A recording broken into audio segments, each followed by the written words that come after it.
Hello everyone, this is my review of this dual controller that you can use with a Nintendo Switch or PC.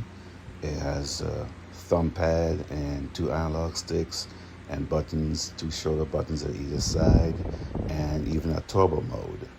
And it pairs, you can use it wired or wireless with Bluetooth connection. So let's set up and show you what it looks like.